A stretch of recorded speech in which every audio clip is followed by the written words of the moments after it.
একদা আমিরুল মুমিনিন হযরত ওমর ফারুক রাদিয়াল্লাহু তাআলা আনহু হযরত আলী রাদিয়াল্লাহু তাআলা আনহুকে সঙ্গে নিয়ে কুফা নগরীতে গমন করলেন। তিনি কুফা নগরীতে গিয়ে কুফা নগরবাসীকে লক্ষ্য করে বললেন, হে কুফাবাসীরা, তোমরা কি আমাকে কেউ ওয়াজ করণীর সংবাদ দিতে পারো? রাসূল করিম সাল্লাল্লাহু আলাইহি ওয়াসাল্লামের একটি বিশেষ নির্দেশ পালন করার জন্য আল্লাহর প্রিয় বান্দার সাথে আমাদের দেখা করা একান্ত প্রয়োজন। তখন কুফার অধিবাসীরা বলল, হুজুর, আমরা এমন কোনো ব্যক্তিকে চিনি না। ওমর রাদিয়াল্লাহু তাআলা আনহু তাদেরকে বললেন, তোমাদের এখানে কেউ কি এমন লোক আছো যার বাড়িঘর এই এলাকায়? ওমর রাদিয়াল্লাহু তাআলা আনহুর এই কথা শুনে একজন ব্যক্তি দাঁড়িয়ে বললেন, হুজুর, আমার বাড়ি এই এলাকায়। ওমর রাদিয়াল্লাহু তাআলা আনহু তাকে জিজ্ঞাসা করলেন, তুমি কি ওয়াজ করণী নামক কোনো ব্যক্তিকে চেনো? সে ব্যক্তি বললেন, আমি একজন ব্যক্তিকে চিনি, কিন্তু আমি জানি না সে আপনাদের তলবকৃত ব্যক্তি কিনা। সে একজন পাগল প্রকৃতির লোক। মানুষেরা যখন হাসে তখন সে কাঁদে, আর মানুষেরা যখন কাঁদে তখন সে হাসে। সে ওট চড়িয়ে দিন অতিবাহিত করে। তার জামা কাপড়গুলি ছিঁড়া ও ময়লা। সে সব সময় মানুষের দৃষ্টির অন্তরালে থাকতে পছন্দ করেন। হযরত ওমর রাদিয়াল্লাহু তাআলা আনহু তখন সেই ব্যক্তিকে বললেন, তুমি আমাদেরকে তার কাছে নিয়ে চলো, আমরা এমন একজন ব্যক্তিকেই খুঁজছি। আল্লাহর নবী রাসূল করিম সাল্লাল্লাহু আলাইহি ওয়াসাল্লাম আমাদের কাছে তার সকল নির্দেশই বলে দিয়েছেন। তুমি যে নির্দেশ বলেছ, রাসূল করিম সাল্লাল্লাহু আলাইহি ওয়াসাল্লাম আমাদের কাছে একই রকমের নির্দেশই বলেছিলেন। অতএব তুমি আমাদেরকে সেই ব্যক্তির কাছে নিয়ে চলো। তখন সে ব্যক্তি হযরত ওমর রাদিয়াল্লাহু তাআলা আনহু ও হযরত আলী রাদিয়াল্লাহু তাআলা আনহুকে নিয়ে ওয়াজ করণীর খোঁজে বেরিয়ে পড়লেন। এক ময়দানে গিয়ে তারা দেখতে পেলেন সেই ব্যক্তি একটি গাছের নিচে নামাজ আদায় করছে। হযরত ওমর রাদিয়াল্লাহু তাআলা আনহু তখন তার কাছে গিয়ে তার পাশে গিয়ে দাঁড়িয়ে রইলেন। সেই লোকটি নামাজ শেষ করলে তারা তাকে সালাম দিলে লোকটি সালামের উত্তর নিয়ে তাদেরকে জিজ্ঞাসা করলেন, আপনারা কে? কি উদ্দেশ্যে আমার কাছে এসেছেন? তারা উত্তর দিল, আমরা আল্লাহর নবীর সাহাবী হযরত ওমর রাদিয়াল্লাহু তাআলা আনহু। আমরা আল্লাহর একজন প্রিয় বান্দাকে অন্বেষণের উদ্দেশ্যে এখানে এসেছি। আপনি কি দয়া করে আপনার নামটি আমাদের কাছে বলবেন? তখন সে ব্যক্তিটি বলল, আমার নাম আব্দুল্লাহ, অর্থাৎ আমি আল্লাহর বান্দা। হযরত ওমর রাদিয়াল্লাহু তাআলা আনহু বললেন, আমরা তো সবাই আব্দুল্লাহ। আমরা আপনার কাছে সেই নামটি জানতে চাচ্ছি যে নামটি আপনার বাবা মা আপনার জন্য রেখেছিলেন। তখন সেই ব্যক্তি বলল, আমার বাবা মা আমার জন্য ওয়াজ নাম রেখেছিল এবং লোকেরা আমাকে এই এলাকার অধিবাসী হওয়ার কারণে ওয়াজ করণে বলে ডাকে। তখন ওমর রাদিয়াল্লাহু তাআলা আনহু আদবের সাথে তাকে বললেন, হে আল্লাহর বান্দা, আপনি কি দয়া করে আপনার ডান হাতটি আমাকে দেখাবেন? হযরত ওয়াজ করণী রহমতুল্লাহ আলাইহি তখন হযরত ওমর রাদিয়াল্লাহু তাআলা আনহুর দিকে ডান হাতটি এগিয়ে দিলেন। তারা দেখতে পেলেন ডান হাতে কুষ্ঠরোগের একটি সাদা চিহ্ন রয়েছে। রাসূল করিম সাল্লাল্লাহু আলাইহি ওয়াসাল্লাম তার নির্দেশগুলি বলার সময় এই নির্দেশগুলি বলে দিয়েছিলেন। তখন তারা দুজনেই তার হাতের চুম্বন দিয়ে বললেন, হে আল্লাহর প্রিয় বান্দা, আমরা তো আপনার খোঁজে এসেছিলাম। তখন তিনি তাদেরকে জিজ্ঞাসা করলেন, কেন আপনারা এত কষ্ট করে আমাকে অন্বেষণ করে বের করেছেন? তখন তারা বললেন, রাসূল করিম সাল্লাল্লাহু আলাইহি ওয়াসাল্লাম তার ইন্তেকালের পূর্বে আমাদেরকে একটি নসিহত করে গিয়েছে। তিনি তার পবিত্র জুম্মা মোবারক আমাদের হাতে দিয়ে বলে গিয়েছেন আমরা যেন এটি আপনার কাছে পৌঁছে দেই, এবং তিনি আরও বলেছেন, তোমরা ওয়াজ করণীকে বলবে তিনি যেন আমার উম্মতের জন্য দোয়া করে। ওয়াজ করণী রহমতুল্লাহ আলাইহি বললেন, আপনারা হলেন রাসূল করিম সাল্লাল্লাহু আলাইহি ওয়াসাল্লামের প্রিয় সাহাবী। দোয়া করার জন্য তো আপনারা আমার চেয়ে অধিক উপযুক্ত ব্যক্তি। অতএব আপনারা তার উম্মতের জন্য দোয়া করুন। তারা বললেন, আমরা তো সবসময় রাসূল করিম সাল্লাল্লাহু আলাইহি ওয়াসাল্লামের উম্মতের জন্য দোয়া করি। আল্লাহর নবী বিশেষ করে আপনার কাছে এই অনুরোধটি করার জন্য বলেছেন। ওয়াজ করণী রহমতুল্লাহ আলাইহি বললেন, হে নবীর প্রিয় সাহাবীরা, তার পবিত্র জুম্মা মুবারক রক্ষা করার মতো ক্ষমতা কি আমার রয়েছে? আমি তো একজন পাপী এবং পাগল মানুষ। কিভাবে আমি তার পবিত্র জুম্মা মুবারকের মর্যাদা রক্ষা করব? তারা বললেন, রাসূল করিম সাল্লাল্লাহু আলাইহি সাল্লাম আপনার কাছে যেহেতু এই জুম্মা মুবারক পাঠিয়েছেন, অতএব তিনি অবশ্যই জানতেন আল্লাহর কাছে আপনি কতটা দামি। দয়া করে আপনি তার জুম্মা মুবারক গ্রহণ করুন এবং তার গুনাহগার উম্মতের জন্য দোয়া করুন। তখন হযরত ওয়াস করনী রহমতুল্লাহ আলাইহি তাদের কাছ থেকে রাসূল করিম সাল্লাল্লাহু আলাইহি সাল্লামের পাঠানো জুম্মা মুবারক গ্রহণ করলেন এবং তিনি তাদেরকে বললেন, আপনারা এখানে একটু দাঁড়িয়ে থাকুন, আমি একান্ত নিভৃতে আমার দয়াময় প্রভুর সাথে কিছুক্ষণ কথা বলে নেই। এরপর ওয়াস করনী রহমতুল্লাহ আলাইহি হযরত আলী ও ওমর রাদিয়াল্লাহু তাআলা আনহুকে এই স্থানে দাঁড় করিয়ে রেখে একটু দূরে সরে গেলেন। অতঃপর তিনি সিজদায় পড়ে আল্লাহ রাব্বুল আলামিনের দরবারে কাঁদতে লাগলেন, হে আল্লাহ, তোমার প্রিয় হাবিব আমার কাছে তার জুম্মা মুবারক পাঠিয়েছেন এবং তিনি বলেছেন আমি যেন তার গুনাহগার উম্মতের জন্য দোয়া করি। তোমার হাবিব তার দায়িত্ব পালন করেছে। হযরত আলী ও ওমর রাদিয়াল্লাহু তাআলা আনহুকে তিনি একটি দায়িত্ব দিয়েছিলেন, তারাও তাদের দায়িত্ব পালন করেছে এবং আপনার প্রিয় হাবিব আমাকেও একটি দায়িত্ব দিয়েছেন, আর তা হলো আমি যেন তার গুনাহগার উম্মতের জন্য দোয়া করি। হে আল্লাহ রাব্বুল আলামিন, আমি আপনার প্রিয় হাবিবের নির্দেশে আপনার দরবারে তার গুনাহগার উম্মতের জন্য দোয়া করছি। দয়াময় হে আল্লাহ রাব্বুল আলামিন, আপনি তার সকল গুনাহগার উম্মতকে ক্ষমা করে দিন। ওয়াস করনী রহমতুল্লাহ আলাইহির এই মোনাজাতের পরিপ্রেক্ষিতে আল্লাহ রাব্বুল আলামিন বললেন, হে ওয়াইজ, তুমি সিজদা থেকে মাথা ওঠাও। তোমার এই দোয়ার বরকতে আমি উম্মতে মুহাম্মদের একটি অংশকে ক্ষমা করে দিলাম। ওয়াস করনী রহমতুল্লাহ আলাইহি বললেন, হে আল্লাহ রাব্বুল আলামিন, আপনি যতক্ষণ তার সকল উম্মতদেরকে ক্ষমা করবেন না, ততক্ষণ পর্যন্ত আমি সিজদা থেকে মাথা ওঠাবো না এবং আপনার প্রিয় হাবিবের জুম্মা মুবারক পরিধান করিব না। তখন আল্লাহ রাব্বুল আলামিন বললেন, হে ওয়াইজ, তোমার দোয়ার কারণে আমি উম্মতে মুহাম্মদের 1/3 গুনাহ মাফ করে দিলাম। তুমি সিজদা থেকে মাথা ওঠাও। ওয়াস করনী রহমতুল্লাহ আলাইহি বললেন, হে আল্লাহ রাব্বুল আলামিন, যতক্ষণ না আপনার প্রিয় হাবিবের সমস্ত উম্মতের গুনাহ মাফ না করবেন, ততক্ষণ পর্যন্ত আমি সিজদা থেকে মাথা ওঠাবো না এবং আপনার প্রিয় হাবিবের জুম্মা মুবারক আমি গায়ে দেব না। তখন আল্লাহ রাব্বুল আলামিন বললেন, হে ওয়াইজ, তোমার দোয়ার কারণে আমি অর্ধেক উম্মতের মুহাম্মাদের গুনাহ মাফ করে দিলাম। তুমি সিজদা থেকে মাথা ওঠাও। ওয়াজ করনী রহমতুল্লাহ আলাইহি পুনরায় আল্লাহর দরবারে আরজ করলেন, হে আল্লাহ রাব্বুল আলামিন, আপনি সকল রহমতুল্লাহ উম্মতের গুনাহ মাফ করে দেন। তখনই কেবল আমি সিজদা থেকে মাথা ওঠাবো।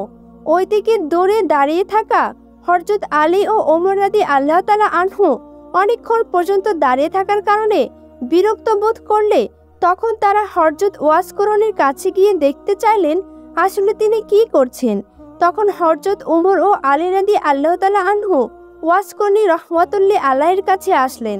তখন তার ধ্যান ভঙ্গ হয়ে গেল, আশিক মাসুকের প্রেম বন্ধন ছিন্ন হয়ে গেল। তখন তিনি অত্যন্ত আফসোস নিয়ে হযরত ওমর রাদিয়াল্লাহু তাআলা আনহুকে বললেন, তোমরা যদি আরেকটু পরে আসতে তাহলে আমি সমস্ত উম্মতের মুহাম্মাদে গুনাহ মাফ করে নিতে পারতাম।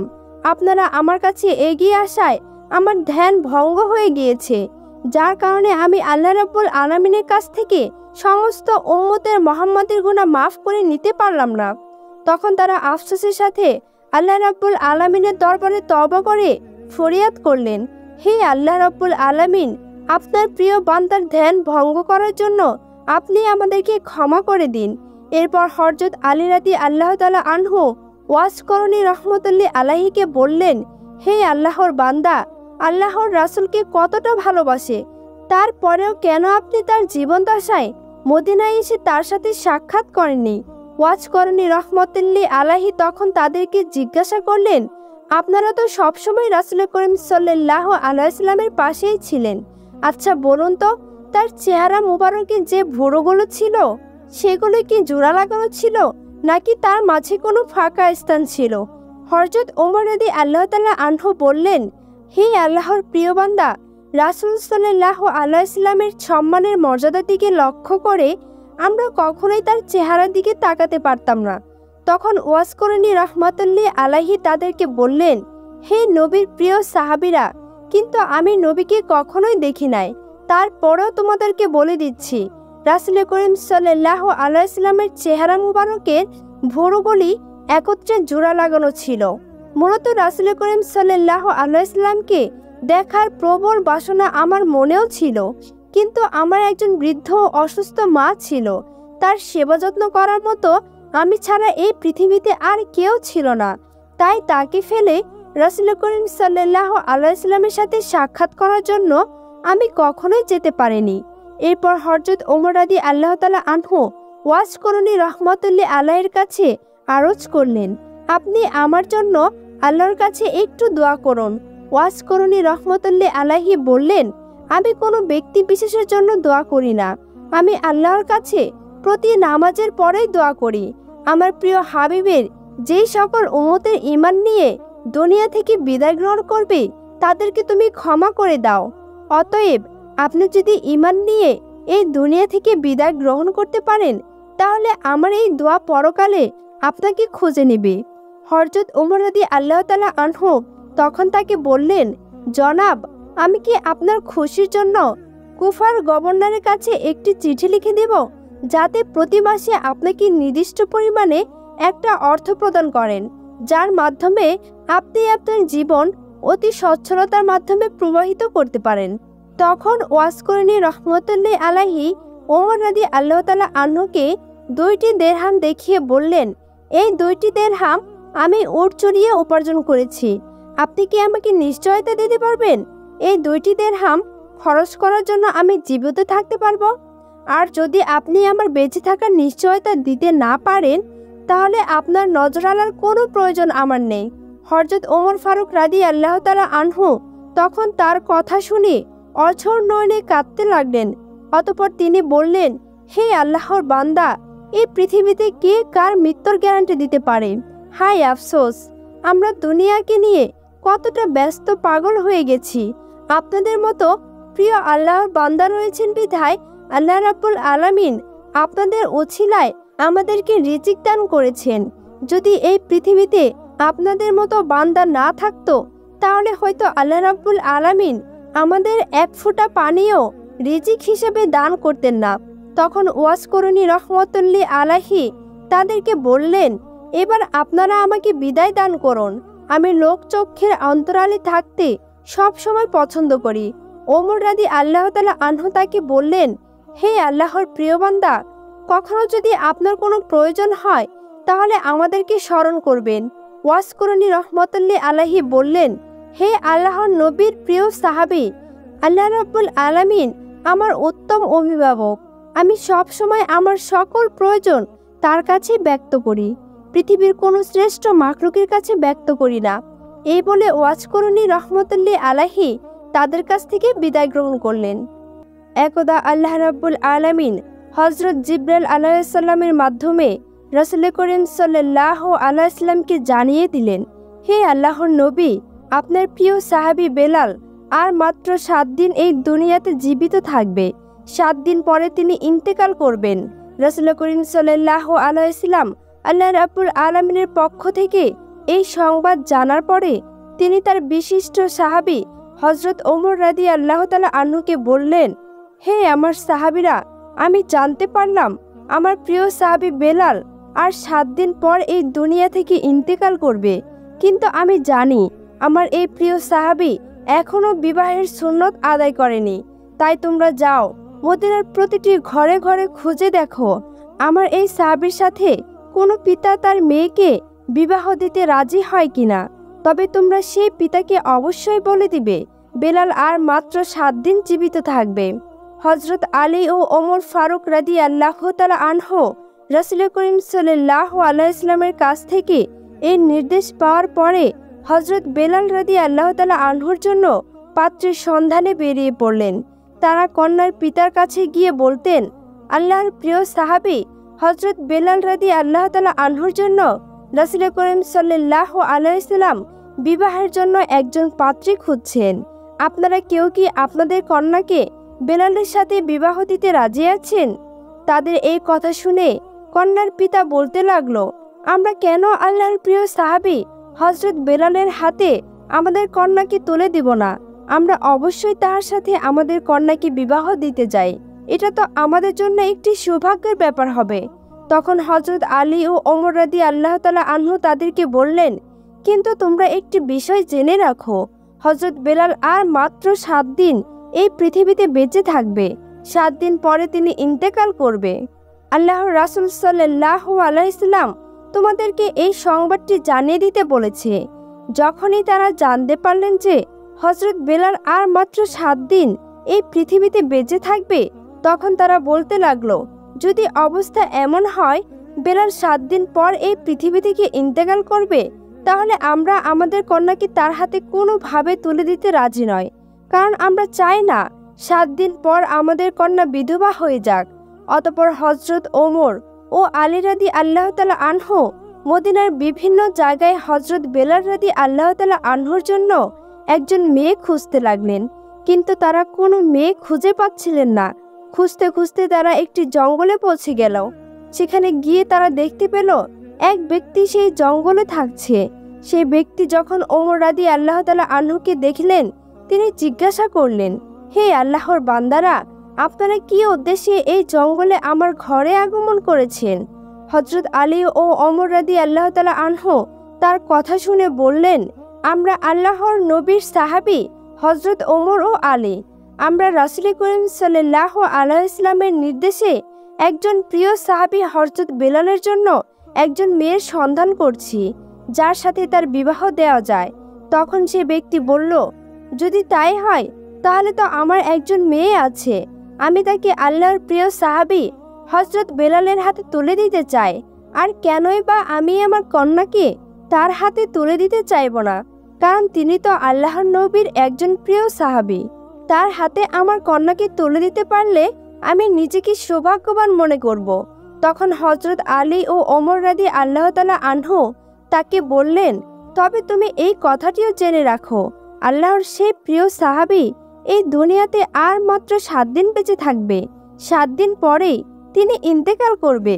যখন সেই ব্যক্তি তাদের কাছ থেকে এই সংবাদ জানতে পারলেন, তখন তিনি বললেন, যদি মাত্র 7 দিনেই তিনি এই পৃথিবীতে বেঁচে থাকেন, তাহলে আমি আমার কন্যাকে তার হাতে তুলে দিতে চাই না। কারণ আমি চাই না মাত্র 7 দিনের মধ্যে আমার কন্যা বিধবা হয়ে যাক। আল্লাহর নবীর প্রিয় সাহাবী ও সে ব্যক্তির মধ্যকার এই কথাগুলো দৌড়ে দাঁড়িয়ে তার কন্যা শুনছিলেন।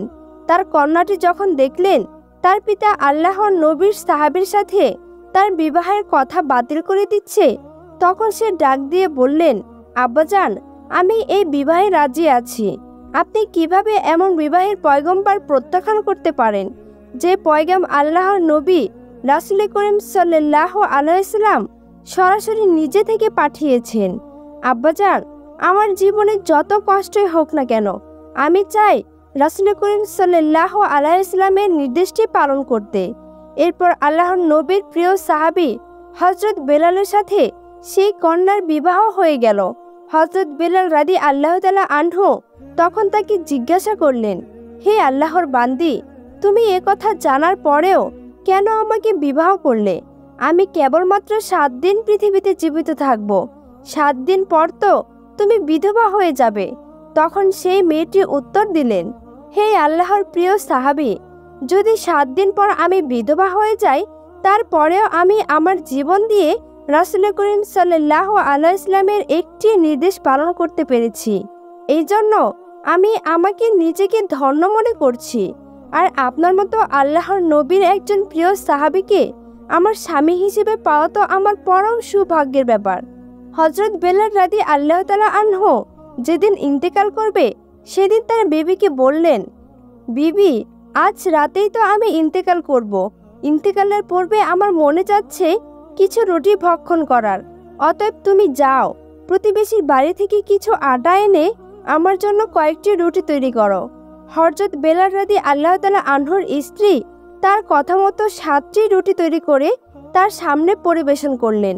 এমন সময় একজন ভিক্ষুক ডাক দিয়ে দরজায় এসে বললেন, হে গৃহকর্তা, আজ কয়েকদিন যাবৎ আমি কিছুই ভক্ষণ করিনি। ক্ষুধায় আমার পেটে আগুন লেগে আছে। দয়া করে আমাকে কিছু খাবার ভিক্ষা দান করুন। হযরত বেলাল রাদিয়াল্লাহু তাআলা আনহু যখন দেখলেন তার দরজার সামনে একজন ভিক্ষুক খাবার প্রার্থনা করছেন, তখন তিনি তার মৃত্যুর আগের শেষ ইচ্ছাটা পূরণ না করে সবগুলি রুটি সেই ভিক্ষুককে দান করে দিলেন। ফকির হযরত বেলাল রাদিয়াল্লাহু তাআলা আনহু দরজার সামনে রুটিগুলো খেতে বসলেন। হযরত বেলাল রাদিয়াল্লাহু তাআলা আনহুর মৃত্যুর সময় ঘনিয়ে আসলো। তখন হযরত আজরাইল আলাইহিস সালাম তার জান কবজ করার জন্য তার দরজার সামনে উপস্থিত হলেন। কিন্তু হযরত বেলাল রাদিয়াল্লাহু তাআলা আনহুর দরজার সামনে উপস্থিত হয়ে দেখতে পেলেন এক ফকির ঘরের ভিতরে যাওয়ার পথ আটকে বসে আছে। তখন হযরত আজরাইল আলাইহিস সালাম সেই ফকিরকে লক্ষ্য করে বললেন, এই ফকির, তুই এখানে পথ আটকে বসে আছিস কেন? আমাকে ঘরে প্রবেশ করতে দে। আল্লাহ রাব্বুল আলামিন আদেশ করেছেন যেন আমি বেলালের জান কবজ করে নিয়ে যাই। তখন সেই ফকির আজরাইল আলাইহিস সালামকে বললেন, হে আজরাইল, তুই কি জানিস না খাবার খাওয়ার সময় কাউকে বিরক্ত করতে হয় না? তুই কি দেখতে পাচ্ছিস না আমি এখানে বসে খানা খাচ্ছি?